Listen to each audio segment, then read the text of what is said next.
Hola Iglesia, mi nombre es Tirsa Delgado, pertenezco al Ministerio de Nave 3. Me gustaría darles la bienvenida a la Iglesia Cristo Viene. Si esta es su primera vez, esperamos que se sientan cómodos y nos sentimos muy a gusto por tenerlos aquí con nosotros. Y pasaremos un momento adorando a Jesús y aprendiendo más sobre Él.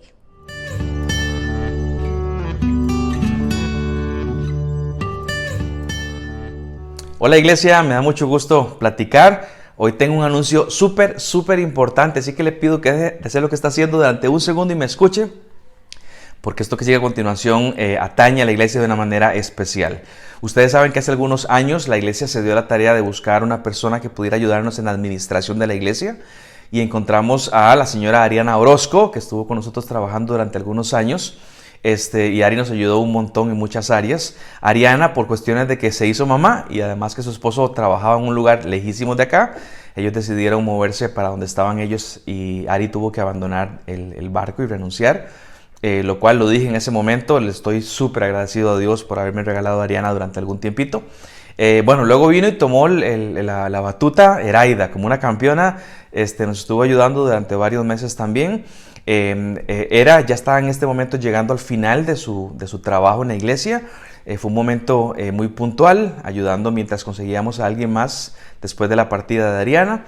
Y quiero anunciarles justamente eso, de que la iglesia en pleno ya está empezando durante esta semana justamente la búsqueda de una persona que nos pueda ayudar en esa área que es muy importante. Así que vamos a arrancar y quiero que usted sea lo primero que se entere antes de tirarlo a las redes sociales, que usted sepa que la iglesia empieza a buscar o empieza en un proceso el cual está buscando una persona que pueda llenar esos compromisos, obligaciones que tenían Ariana en un momento y también luego Eraida más adelante. Lo que estamos buscando actualmente es un coordinador de operaciones. Y es una palabra que envuelve bastante lo que queremos para esta persona. Así que si alguien pregunta, ¿ustedes qué están buscando? Es un coordinador de operaciones para la iglesia. Y hay todo un proceso para que la gente que quiera inscribirse en este concurso lo pueda hacer. Tenemos a profesionales trabajando en esa área. Pero bueno, para que sepan, número uno, que se llama así, coordinador de operaciones. Y número dos, que originalmente, eso puede cambiar, pero originalmente estamos pensando en un medio tiempo. Podría ser más adelante un tiempo completo, pero por lo menos en un medio tiempo. Y queremos motivar a la iglesia, número uno, a que esté por favor orando por nosotros. Es algo que hemos aprendido que es necesario hacer y que necesitamos una persona que nos ayude en esta área. Y número dos, que usted también sea un comunicador de esta clase de cosas. Así que quiero animarlos y yo estoy también entusiasmado a saber qué va a hacer Dios a futuro. Nos ha enseñado muchísimo y sé que nos va a enseñar más y que también podamos orar por esa persona que Dios tiene para nuestra iglesia. Así que mis hermanos, quedan enterados todos. Ya empezamos el proceso y me parece bonito que podamos vivirlo juntos, agradeciéndole a Dios por lo que nos dio en el pasado, pero también agradecido por lo que Él dará en el futuro para con su iglesia Cristo Viene. Así que Dios me los bendiga y nos estamos conversando, estaremos en el transcurso de los meses anunciando cómo va este proceso, pero bueno, quiero que se sepa hoy que ya empezamos el proceso de la contratación de un coordinador de operaciones. Dios me los bendiga a cada uno de ustedes y les mando un fuerte abrazo.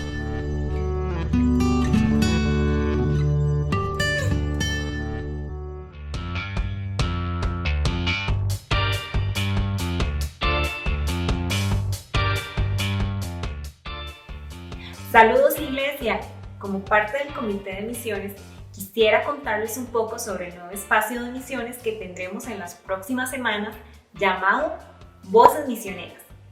En este espacio nuestros misioneros locales y transculturales nos compartirán un poco más de información relacionada con el trabajo que han realizado, el país donde se encuentran, cómo es hacer discípulos en este lugar y muchos otros temas más. Los invito a que nos acompañen observando el video, pero además orando por cada una de las peticiones que nuestros misioneros nos compartirán. Bendiciones.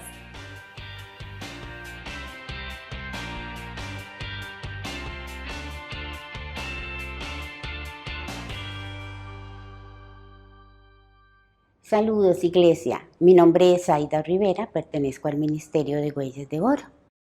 La Biblia nos enseña una manera de adorar a nuestro Dios y es a través de nuestras ofrendas y diezmos. ¿Cómo lo podemos hacer? A través de la página cristovienecr.com/ofrendar. Hola iglesia, Dios me los bendiga. Quería darles un anuncio importante. Hace algunas semanas empezamos una capacitación formal en teología para muchos líderes de la iglesia.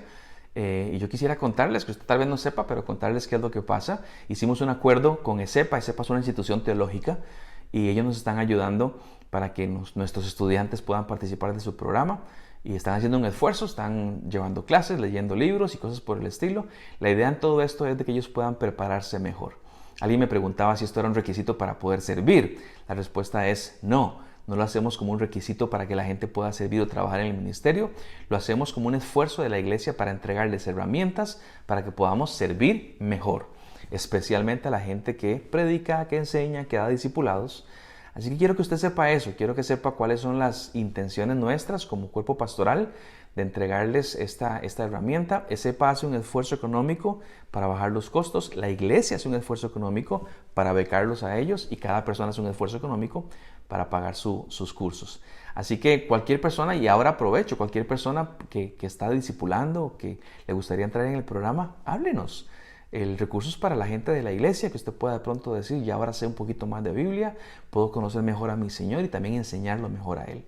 No es requisito para servir, pero sí queremos que sea una herramienta que usted pueda utilizar sabiamente para que usted pueda invertir mejor su tiempo y hacerlo de una manera mucho más efectiva. Así que sepa que esto va a llevar por lo menos 10 meses más. Son cursos intensivos de un mes cada curso. Y si alguien quiere meterse a mitad de camino, lo puede hacer. Y luego repone los demás cursos y que usted pueda al final decir, ya tengo un certificado en teología. Ya sé un poquito más del Señor. Que esto nos llene de gran humildad, pero que podamos hacerlo de la mejor manera para poder servir mejor a la iglesia que Dios nos ha encomendado. Dios me los bendiga, mis hermanos. Seguimos en contacto. Saludos, mi nombre es Stanley, pertenezco al grupo de Ictus y quisiera que me acompañaran el día de hoy a orar por nuestra iglesia. ¿Me acompañan? Padre Santo y bueno, Señor, que estás en los cielos, te pedimos en este momento por nuestra iglesia, Señor. Pedimos que nos permita, Señor, seguir buscando de ti, Padre, seguir congregándonos, Señor. Sabemos que tu iglesia no es un templo físico, Señor. Sabemos que tu iglesia somos nosotros, somos todos, Señor. Ayúdanos a seguir haciendo iglesia en medio de esta situación, Señor. Seguirnos conectando a las prédicas, Señor, a las diferentes sesiones que se ofrecen durante la semana, Padre. Que seamos intencionales en buscar de ti, Señor, en conectarnos, en animar a los otros hermanos a conectarse, Padre. Y que juntos podamos seguir siendo iglesia como lo hemos venido siendo hasta ahora, Padre. Ponemos todo en tus manos, Señor. Este tiempo lo ponemos en tus manos. En el nombre de tu Hijo Jesús. Amén. Muy bien, un anuncio que quería darles también a toda la iglesia es que desde hace algunos meses en el cuerpo pastoral estamos trabajando con definir algún tipo de doctrinas. Quiero explicar brevísimamente qué es eso. Doctrinas son las cosas que pensamos o que creemos como iglesia que somos. Doctrina del pecado, que creemos del pecado. Doctrina del ser humano, que creemos del ser humano. Doctrina del Espíritu Santo, que creemos del Espíritu Santo.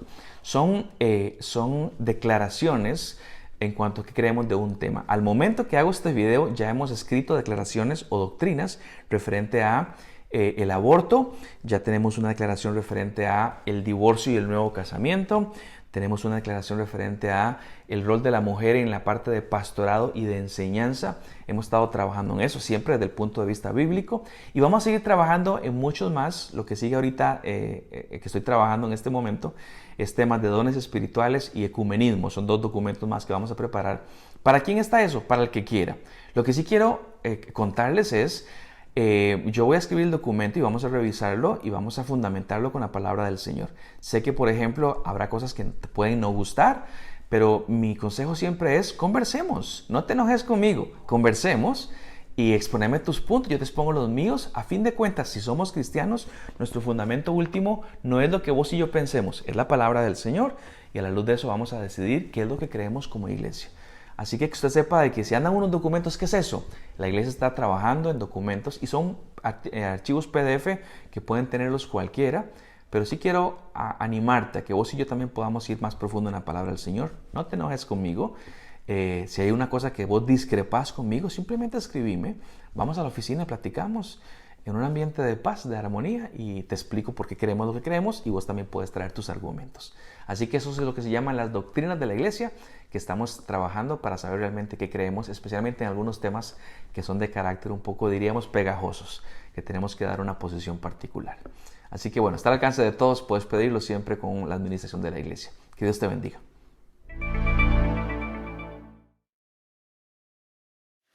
Buenas, iglesia, ¿cómo están? ¿Qué les parece si exaltamos el nombre de nuestro Dios Todopoderoso, el que era, el que es y el que es por venir? ¿Qué les parece si empezamos la alabanza de este día?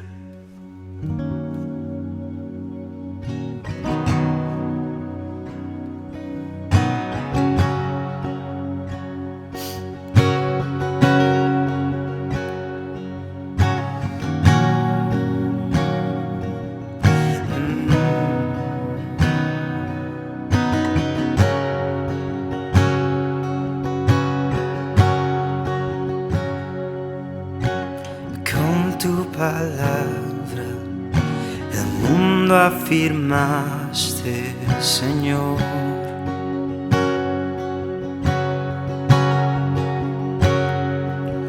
Tu aliento de vida, el polvo la humanidad formó.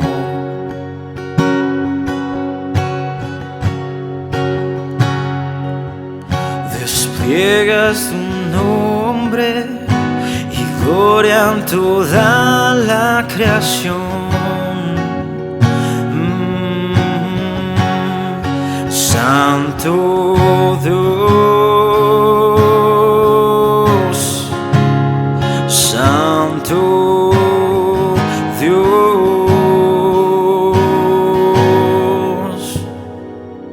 aun cuando el pecado tu creación corrompió.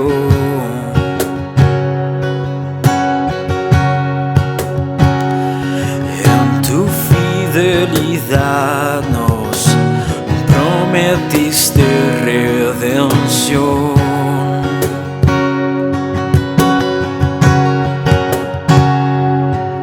Tu plan soberano, tu gracia y justicia mostró. Santo Dios, Santo Dios, siempre guardas tus palabras, siempre cumples tus promesas por amor de tu nombre, santo nombre. Siempre guardas tus palabras, siempre cumples tus promesas por amor de tu nombre, santo nombre.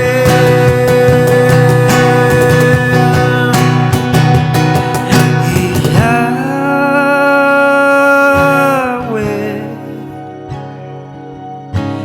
Yahweh,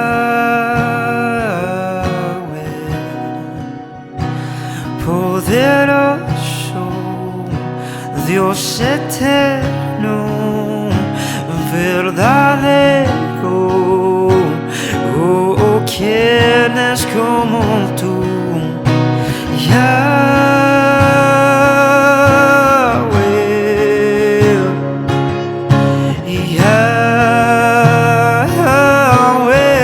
Yahweh, tu nombre permanecerá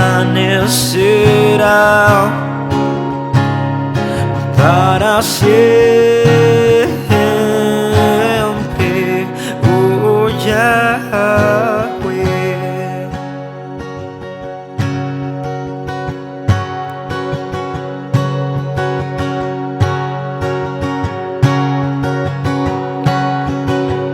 En el tiempo preciso, el verbo carne se hizo.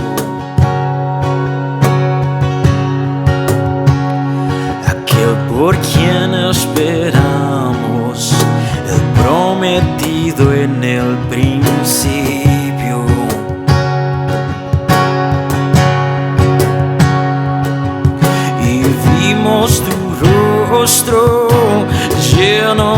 gracia y verdad en Jesús, Hijo de Dios, Santo Dios. Siempre guardas tus palabras, siempre cumples tus promesas por amor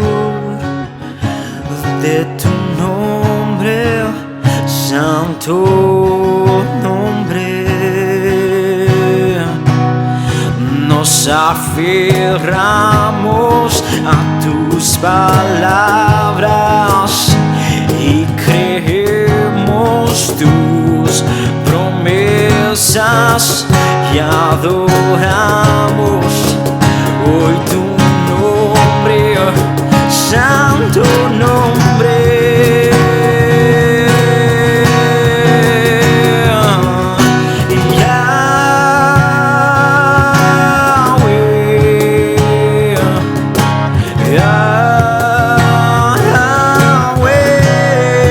Yahweh, poderoso, Dios eterno, verdadero, oh, ¿quién es como tú? Yahweh,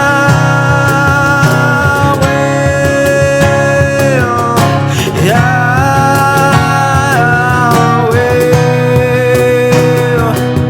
tu nombre permanecerá para siempre, oh Yahweh.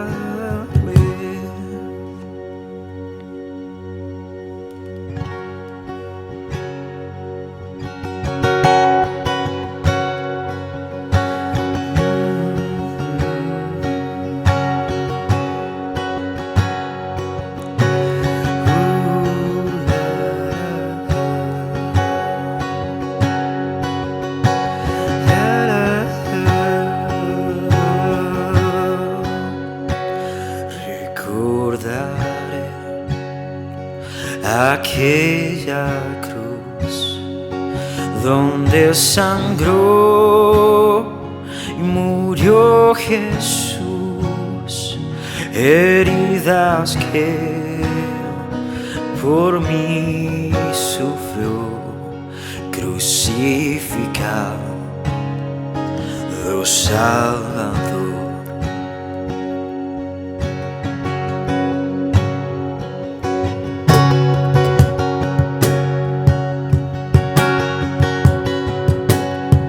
Su cuerpo envuelto en dolor, en el sepulcro reposó, en soledad Él se quedó. Jesús Mesías,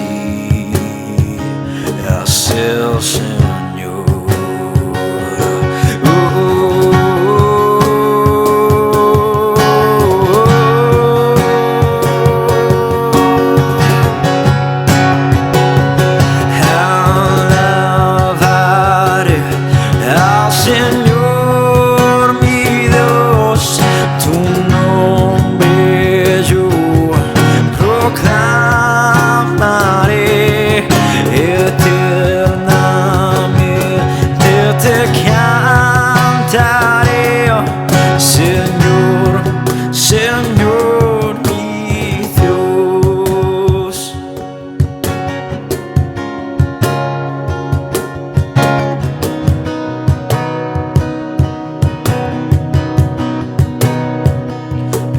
Al tercer amanecer, un gran estruendo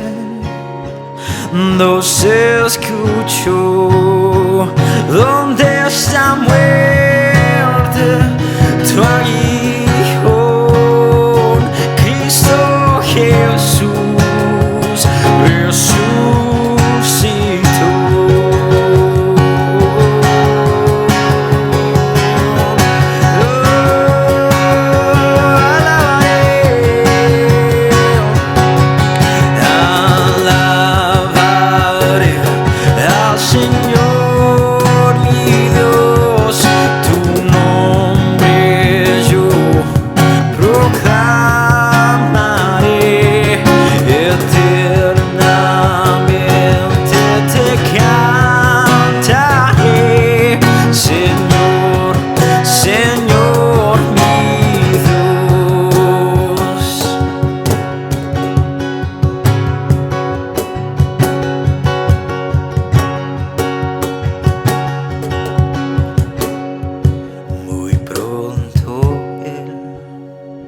regresará,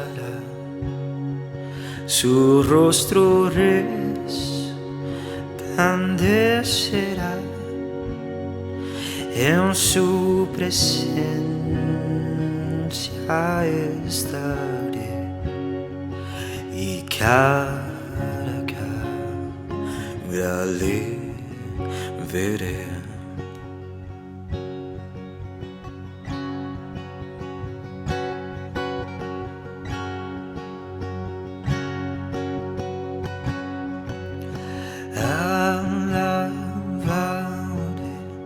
Al Señor mi Dios, tu nombre yo proclamaré eternamente, te cantaré, Señor, Señor mi Dios, Señor, Señor mi Dios. Señor, gracias por mandar a tu Hijo a sacrificarse por nosotros, Señor. Te entregamos nuestra vida, te entregamos todo lo que somos. Gracias por tu salvación. En el nombre de Cristo Jesús. Amén.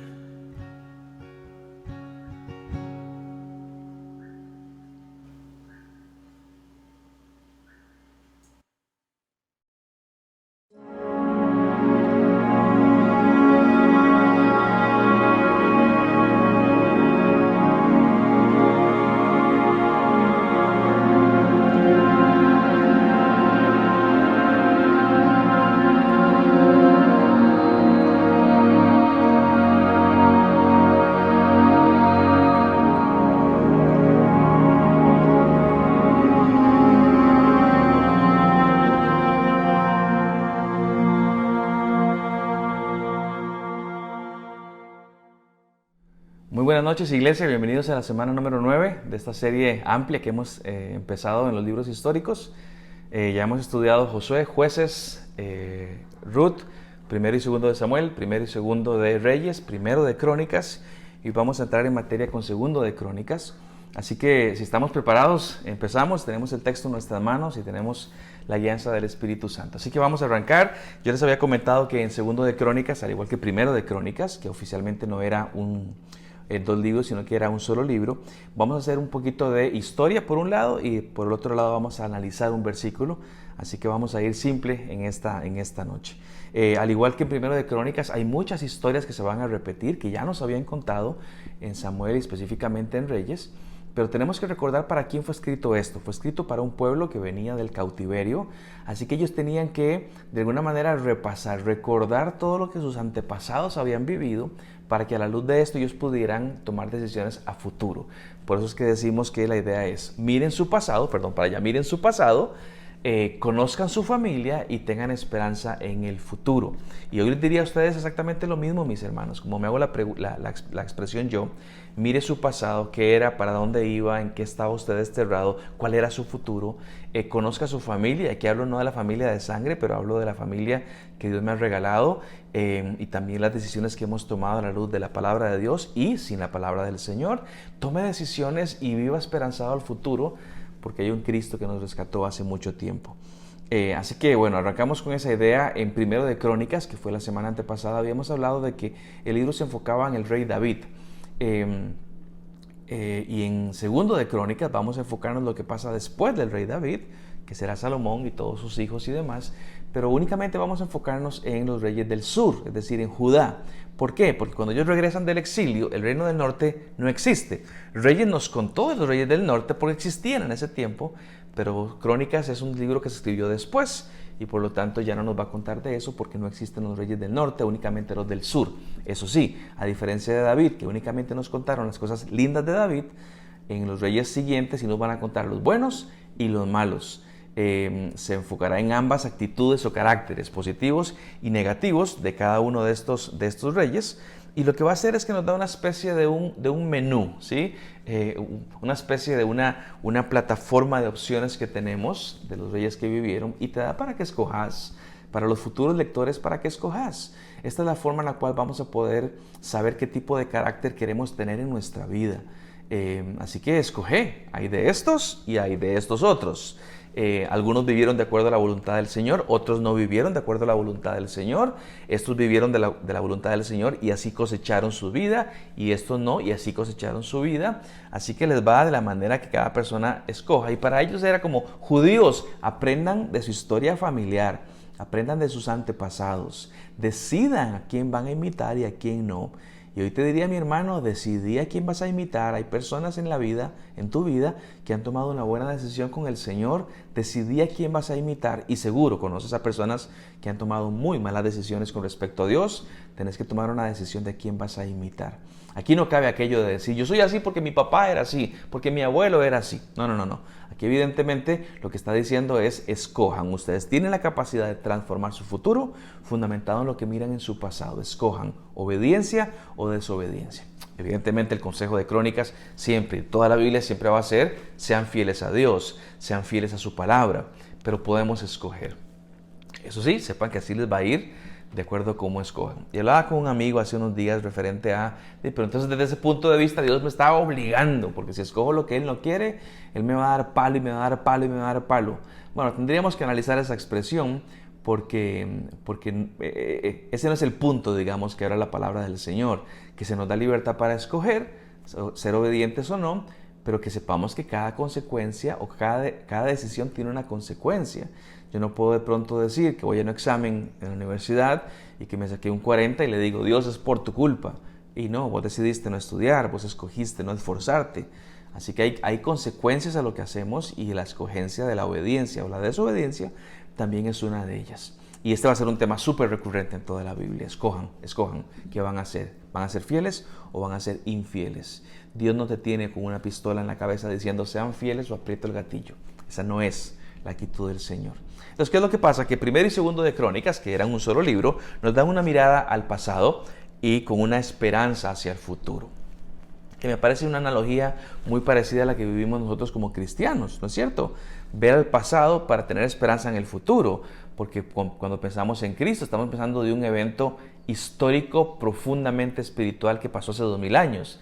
El nacimiento del Mesías, la vida del Mesías, la muerte del Mesías y la resurrección del Mesías, cuando Él triunfó sobre la muerte hace 2000 años y resto. Bueno, hoy eso que pensamos en el pasado tiene fuertes implicaciones para nuestro futuro y para nuestra esperanza. Así que no somos tan diferentes de los judíos en segundo de Crónicas. Nosotros vivimos con una fe en la ya venida de nuestro Salvador, mientras que ellos vivían con una fe en la futura venida de su Salvador. Ellos al futuro, nosotros al pasado, pero ambas cosas con una esperanza para nuestra eternidad. Y obviamente tengo que preguntarte: ¿está Cristo en tu vida? ¿Tenés una esperanza? ¿Puedes mirar al pasado, encontrarte con Jesús y decir: esta es mi fortaleza, esta es mi esperanza, camino a través de Él?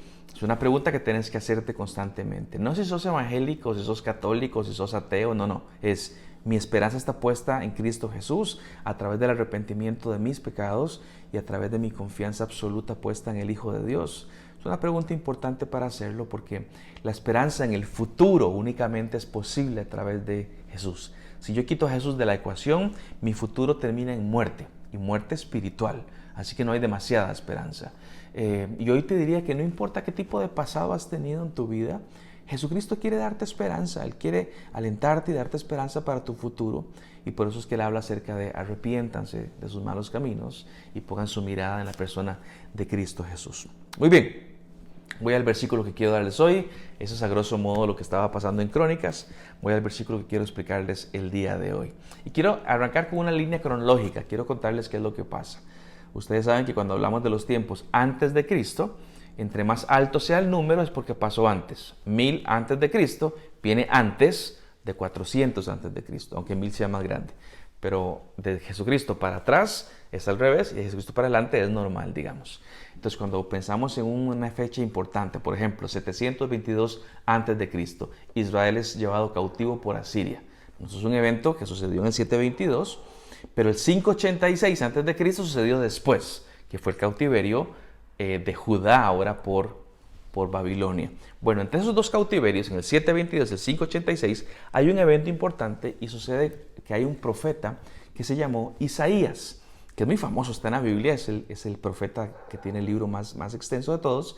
Isaías escribió su profecía, su libro, más o menos en el año 690 a.C. Y ahorita voy a explicar por qué menciona a Isaías. Él escribió a los judíos, porque ya en ese tiempo el norte ya no existía. Así que ahí está, 722, cautiverio de Israel, 690, la escritura de Isaías, 586, el cautiverio de Judá a Babilonia. Luego viene el 538, que fue cuando Judá regresa a su tierra. Hay algo llamado el edicto de Ciro. Ya les voy a contar qué es eso. Sé que la semana pasada hablé de un tal Ciro el Grande, que fue un emperador persa, pero en el 538, o sea, después del cautiverio, viene el edicto de Ciro, el cual ellos pueden regresar a su tierra. Más adelante, en el año 450 a.C., viene Esdras, que fue un escritor que lo conocemos y lo estudiaremos la semana próxima si Dios nos da vida. Y finalmente en el 425 viene Crónicas, segundo de Crónicas, lo que estamos estudiando. Así que Crónicas es más nuevito, diríamos, que Esdras, que los cautiverios, que Isaías, que Reyes, que Samuel, es mucho más nuevito y está contando esas crónicas que vivieron. Bueno, esa es la línea cronológica de lo que quiero hablarles rápidamente. Y en esta línea estoy intentando ubicarme en tres momentos particulares. Uno es con Isaías, otro es con Esdras y otro es con Crónicas. Puse los cautiverios para que vieran a dónde estábamos, en qué momento, pero Isaías, Esdras y Crónicas, porque los tres de ellos hablan de un tal Ciro. Está bien, para los de Crónicas era sabido quién era Ciro, pero para Isaías no sabíamos quién era Ciro porque aún no había salido este emperador, rey, gobernador del imperio persa. Así que yo quisiera llevarlos a tres pasajes que mencionan al tal Ciro, empezando por Crónicas, que es nuestro libro, para que veamos qué es lo que dice la palabra del Señor. Así que voy a arrancar con eso. Segundo de Crónicas, capítulo 36 y el versículo 22 al 23. Son dos versículos cortitos, pero vean lo que está contando. Esto ya pasó. Para Crónicas fue en el pasado, esto ya sucedió, el famoso edicto de Ciro. Entonces dice así la palabra del Señor, segundo de Crónicas 36, 22 al 23, dice así: En el primer año del reinado de Ciro, rey de Persia, el Señor dispuso, escuchen, el Señor dispuso el corazón del rey para que éste promulgara un decreto en todo su reino, y así se cumpliera la palabra del Señor por medio de Jeremías, del profeta Jeremías.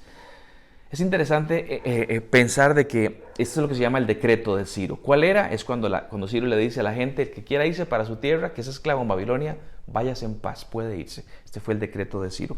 Lo que pasa es que para el pueblo judío tuvo una implicación importante y mucho más profunda que quiero contarles en esta noche.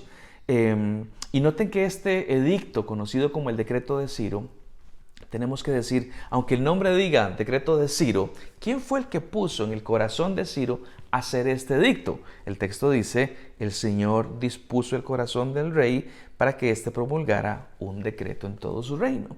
Así que inmediatamente pensamos que el hombre más poderoso del planeta en ese momento, Ciro el Grande, está siendo llevado justamente por alguien todavía más grande, que es nuestro Señor, que es Dios. Lo que podemos ver como principio es Dios en control aún de los poderosos. Dios en control aún de los poderosos. Me hace pensar cuando la gente ignorante, voy a decir, dice que la religión es el opio de los pueblos o de las masas. Es la gente tonta, es la gente sin educación, es la gente que no entiende la que realmente Dios puede capturar con su mensaje, dicen algunos.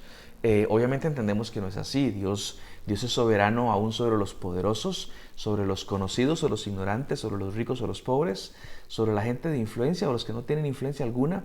Y aquí nos damos un ejemplo del ser más importante de todo el planeta. Y esto se va a repetir, Dios influyendo reyes, emperadores, faraones, en todo momento, Dios diciendo: mi soberanía está por sobre cualquier persona, y Él es el que dispone en este momento al emperador de Persia que haga un edicto que libere a todos los demás.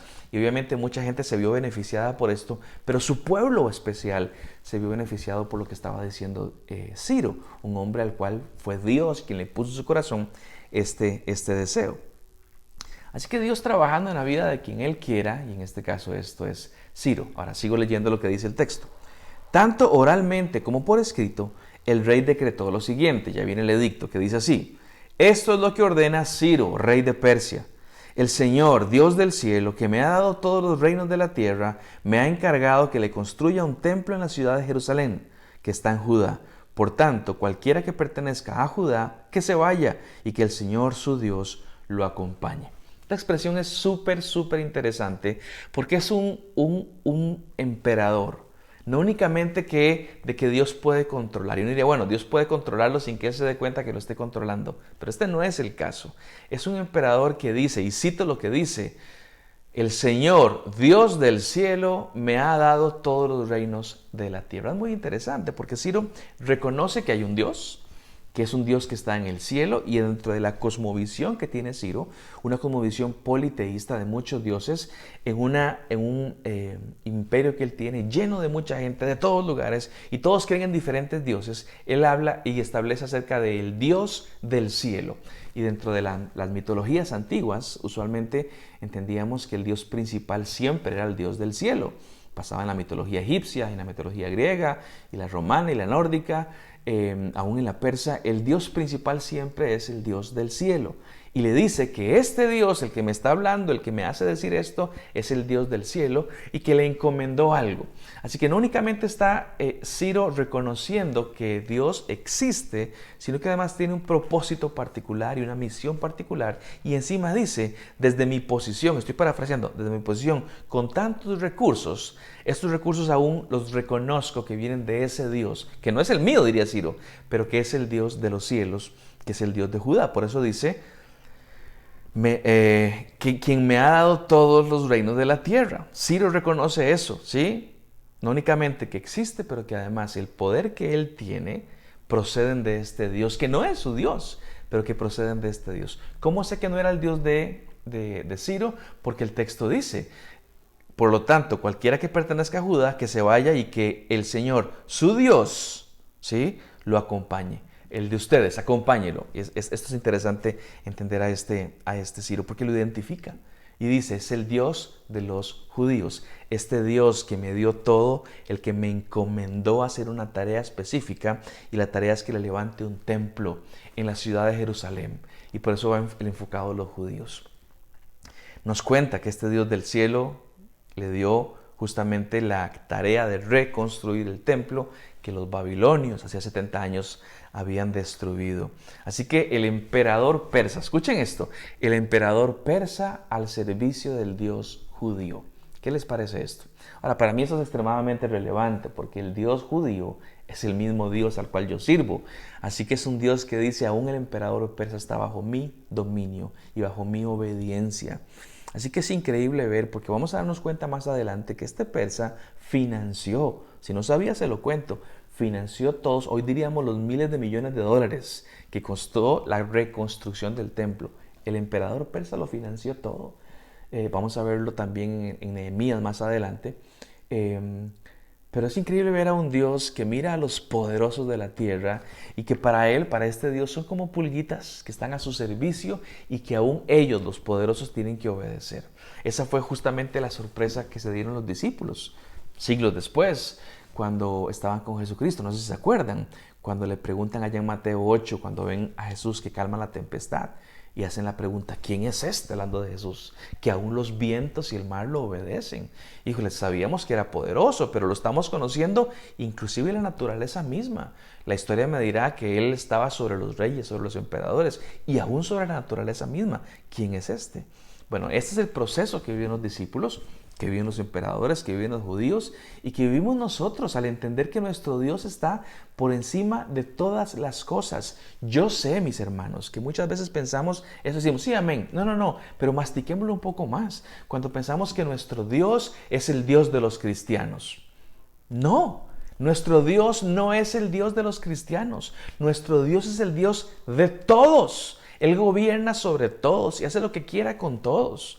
Algunos irán al cielo con él, los cristianos, y otros no, pero su soberanía, su poder, abarca más que un grupito de creyentes. Abarca todo el planeta y todo el universo. Ese es nuestro Dios.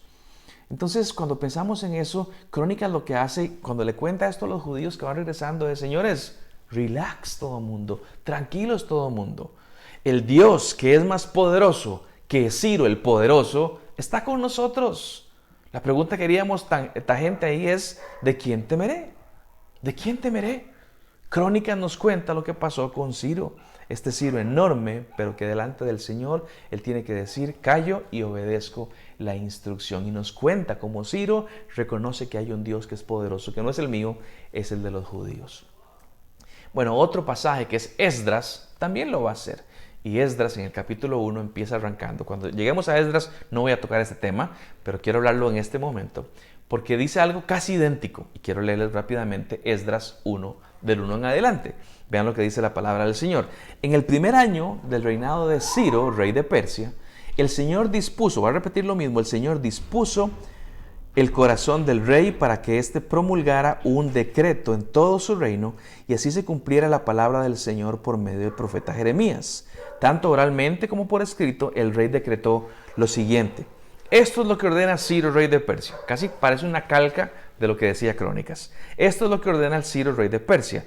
El Señor Dios del cielo, que me ha dado todos los reinos de la tierra, me ha encargado que le construya un templo en la ciudad de Jerusalén, que está en Judá. Por lo tanto, cualquiera que pertenezca a Judá, vaya a Jerusalén a construir el templo del Señor, Dios de Israel, el Dios que habita en Jerusalén, y que Dios lo acompañe. También ordeno que los habitantes de cada lugar donde haya judíos sobrevivientes los ayuden, dándoles plata y oro, bienes y ganado, y ofrendas voluntarias para el templo de Dios en Jerusalén.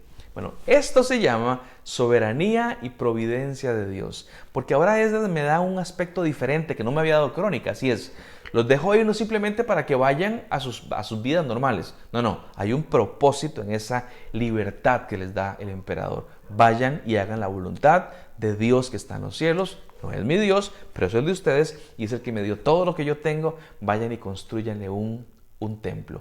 Y vamos a ver que Él nos va a entregar absolutamente todo, el oro, la plata, las maderas, el mármol, todo lo que necesitamos para construirlo. E inclusive, gente que no es judía, pero si hay judíos entre ustedes, ayúdenlos. Y dice, ayúdenles, denles plata, denles oro, denles bienes, denles ganado, denles ofrendas voluntarias para que ellos vayan con esto y construyan el templo del Dios que está en Jerusalén. Era el pensamiento de Ciro.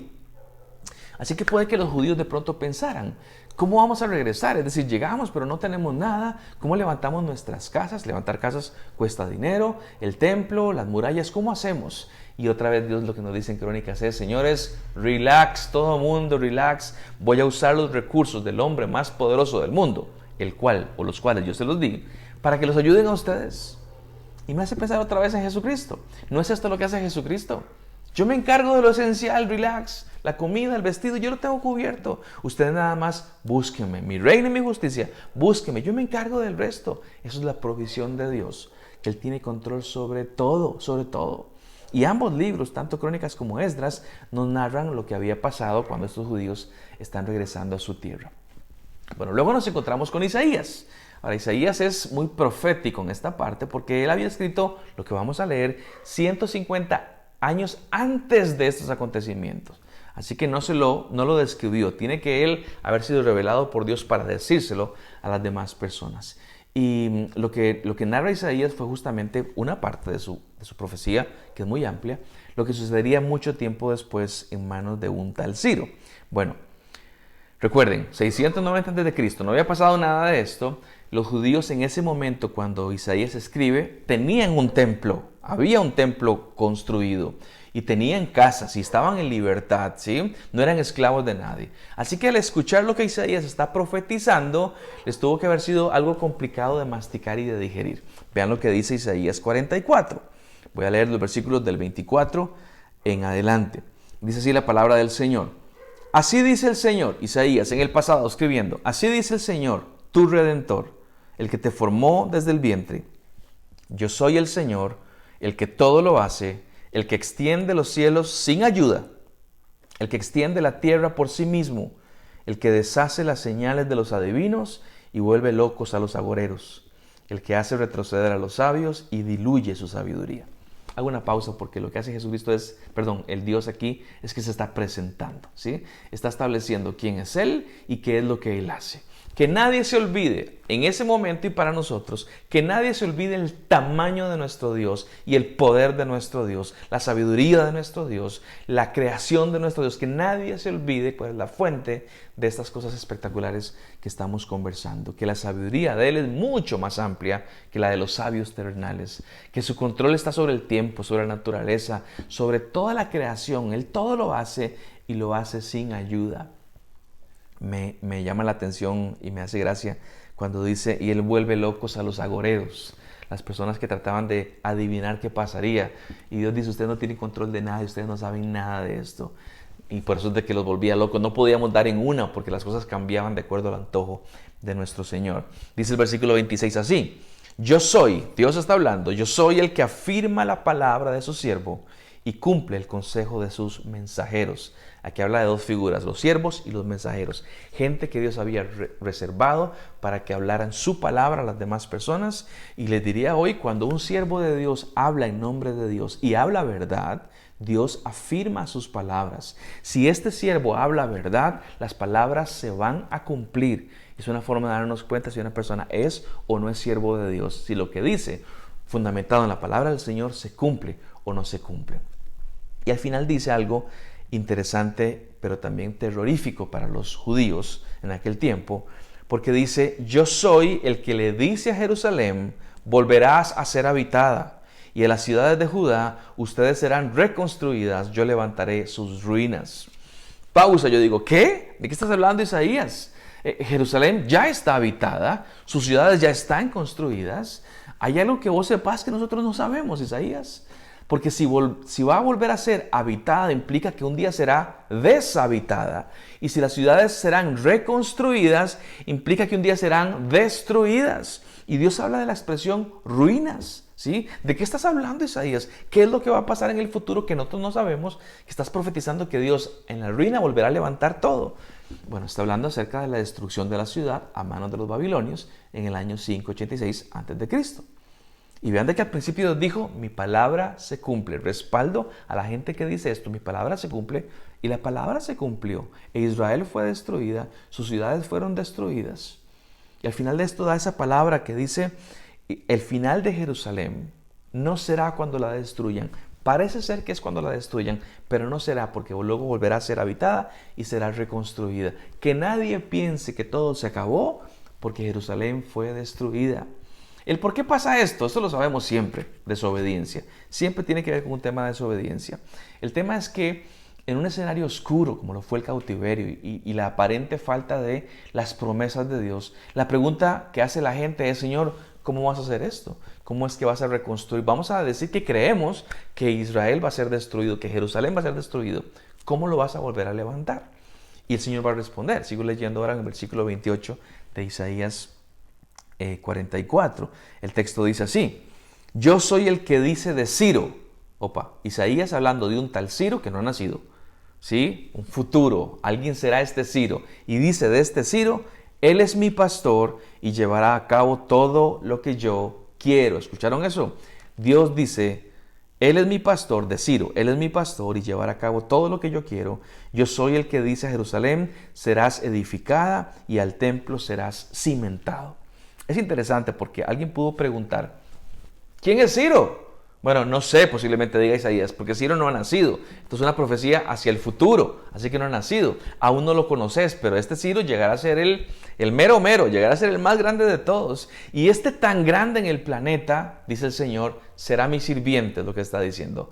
Cuando dice la expresión, Ciro será mi pastor, no significa que Dios necesite un pastor, como ustedes y yo sí necesitamos, sino es un decir algo así como que Ciro será mi empleado en la función de pastor, algo por el estilo, ¿sí? Dios tiene un pueblo, que es Israel, que es Judá, y Él lo pastoreará. Dios pastoreará a Israel como Él quiera. Y en ese tiempo va a escoger a un tal Ciro para pastorearlos y para cuidarlos y para proveer para ellos. Pero todo a fin de cuentas proviene de Dios, solo que Él utiliza los instrumentos que Él quiera como a Él le plazca. Por eso es que dice el texto, Él llevará a cabo todo lo que quiero, dice el Señor, hablando de Ciro.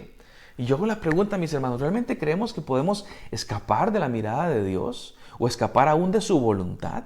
Esta respuesta es una pregunta retórica, perdón, que la respuesta es inmediata. Por supuesto que no. Dios tiene control de los poderosos, aún del tiempo. Él dirá más adelante nacerá uno y se llamará Ciro y será un persa y será un emperador, conquistará Babilonia y yo lo utilizaré para mi gloria y para bendecir a mi pueblo. Entonces, cuando yo leo esta clase de cosas, me hacen entender mejor, por ejemplo, lo que Pablo decía ya en Colosenses. No sé si recuerdan cuando estudiamos Colosenses. Pablo decía que todas las cosas subsisten por Cristo. Que nada escapa de Él.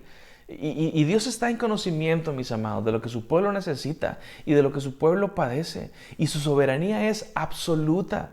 Que no hay personas tan poderosas o tan influyentes o situación tan grave en el mundo que pase que se escape de la vista del Señor. Crónicas me recuerda que aún el más poderoso de los poderosos, el más influyente de los influyentes de su tiempo, tuvo que rendirse ante Dios y reconocerle como un poderoso proveedor para las demás personas. Es el mismo Dios que vive hoy con nosotros y en nosotros. ¿No le parece que eso es digno para decir, gracias Señor, gracias porque esta provisión la tengo en ti y no cambia absolutamente nada? Entonces también entiendo otros pasajes y yo digo, entiendo con más convicción esta clase de pasajes. Filipenses capítulo 4, un pasaje famoso del apóstol Pablo, que es lo que dice: no se inquieten por nada, más bien en toda ocasión, con oración y con ruego, presenten sus peticiones a Dios y denle gracias. Siempre uno resalta la pregunta, Pablo, ¿cómo que no me inquiete por nada? ¿Cómo que no me afane por nada si el mundo es un caos? Bueno, si llegamos a conocer lo que Ciro conoció, lo que Israel conoció, lo que Judá conoció, acerca de la supremacía, unas profecías de Dios, y que Él está conmigo, yo puedo entender, claro, con razón yo tengo que decir, no me inquieto por nada. Yo no puedo leer este pasaje y creer en este pasaje a menos que entienda lo que aquellos antiguos entendieron, lo que Dios le enseñó a su pueblo en aquel tiempo. Hay un Dios soberano que aún está en control. Repito eso, hay un Dios soberano que aún está en control. No se inquieten por nada.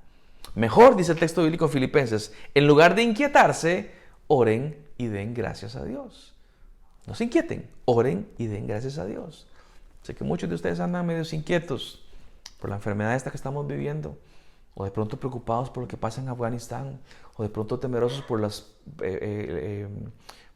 las políticas mundiales que se viven en tal y tal país. No se inquieten por nada. Respiren, recuerden quién está con ustedes, quién marcha delante de ustedes. Recuerden quién está en control de todo el universo. Oren en lugar de eso. Den gracias a Dios. Y el verso 7 dice, y la paz de Dios que sobrepasa todo entendimiento, cuidará sus corazones y sus pensamientos en Cristo Jesús. Mis hermanos, yo quisiera hablarles, ya casi voy terminando, yo quisiera hablarles a los que creen que a Dios se le fue de control esto es lo que estamos viviendo hoy. Virus, guerras, economías, relaciones. Vivimos en un tiempo muy complicado. Hemos vivido, siempre hay algo complicado en la tierra, pero últimamente hemos visto cosas muy extrañas también. Y como que de pronto se está acelerando todo este asunto y uno dice, ¿qué está pasando? Bueno, quiero hablarles a ustedes que están inquietos por eso. Dios aún está en control y Él puede usar lo que Él quiera para darte contención, para protegerte. Saber que estamos en el hueco de su mano, dice Juan, y que del hueco de su mano nada nos puede separar. ¿Qué nos queda a nosotros? Nos queda únicamente serle fieles y obedientes y clamar a nuestro Dios constantemente, a ese Dios que tiene control de nuestras vidas, que aún tiene control sobre los poderosos, que no se le ha ido nada de sus manos. Y yo sé que esto no responde a todas las preguntas, pero me hace al menos poner mi mirada en donde debe de estar, y es a los pies de la cruz de Cristo. Último pasaje que quisiera leerles, que siempre me gustó y de chiquito lo escuchaba, y es el Salmo 27. El Salmo 27 arranca diciendo, el Señor es mi luz y mi salvación. ¿A quién temeré? El Señor es el baluarte de mi vida. ¿Quién podrá amedrentarme?, decía el salmista. Aun cuando un ejército me asedie, no temerá mi corazón.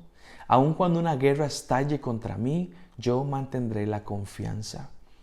Y Romanos suma, mayor es el que está en mí que el que está en el mundo. Yo quisiera animarle en esta noche que usted no aparte su mirada de Dios, no permita que el miedo haga casa en su corazón. Dios no nos ha dado un espíritu de cobardía, sino un espíritu de poder, de amor, de dominio propio. Y sabemos que el perfecto amor de Dios echa fuera todo temor. Que usted pueda decir, yo sigo en las manos de Dios en un mundo caótico, yo sigo en las manos de Dios en un mundo preocupante, yo sigo en las manos del Señor. A mí me toca serle fiel y obedecerle en todo momento. Que aún Él tiene cuidado de mí y que Él puede utilizar lo que Él quiera y el poderoso que sea justamente para el beneficio de su pueblo. Yo lo animo, que usted sea fiel con el Señor, que hoy pueda decir, Dios, perdóname si he estado dudando, si he estado con temor, discúlpame por favor. Quiero que mi confianza absoluta, y por eso siempre soy majadero cuando digo confianza absoluta, confianza plena, completa en el Señor, diciendo, mi vida está en las manos de mi Dios. Y si está en las manos del Señor, lo tengo todo. Como el salmista decía, ¿de quién temeré? Pregunta retórica, de nadie. El Señor es el baluarte de mi vida, ¿quién podrá amedrentarme? El Señor... el apóstol Pablo decía, mayor es el que está en mí que el que está en el mundo. Yo quiero orar por ustedes y no sé cuántos de ustedes andan ahí medios angustiados en su corazón por lo que está pasando, con miedos. No salgo de mi casa para nada porque algo allá afuera me puede matar. No prendo televisión porque veo que hay cosas que se acercan al fin del mundo, qué sé yo, que podamos creer.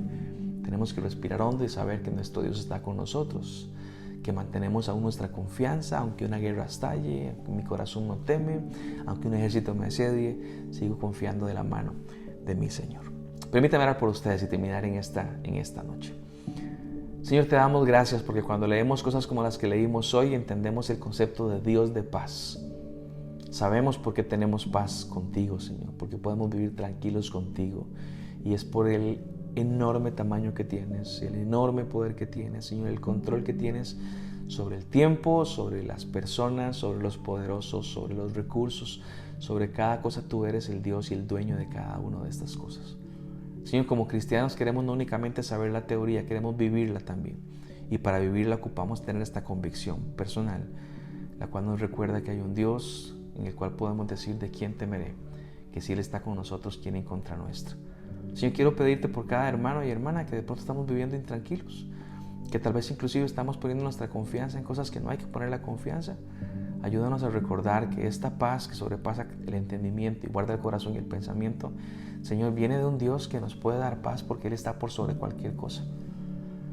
Gracias te damos porque podemos confiar en Cristo Jesús. Gracias porque nuestras faltas, Señor, fueron cubiertas por ti, y porque aún cuando nos hemos equivocado, eso no determina, eso no cambia la historia de lo que ya sucedió, que Dios se encarnó y que vino a la tierra y que vivió por nosotros y que murió en una cruz por nosotros para pagar y que se levantó entre los muertos 3 días. Y saber eso y confiar en eso nos da, Señor, seguridad de salvación y nos da paz absoluta en lo que hemos creído.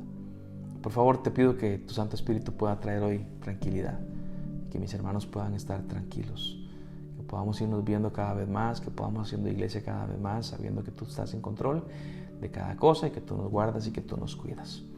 Gracias, Cristo, porque en un ejemplo tan poderoso como el de Ciro, Señor, tú nos recuerdas que tú eres todavía aún más poderoso que el más poderoso de todos. Te bendecimos, te damos gracias y oro, Señor, en esta noche por cada uno de mis hermanos, y lo pido todo en el nombre de Jesús. Amén. Y amén, mis hermanos. Gracias por estar conmigo en esta noche aquí en casa. Dios me los bendiga y espero verlos prontito. Les mando un fuerte abrazo. Chao.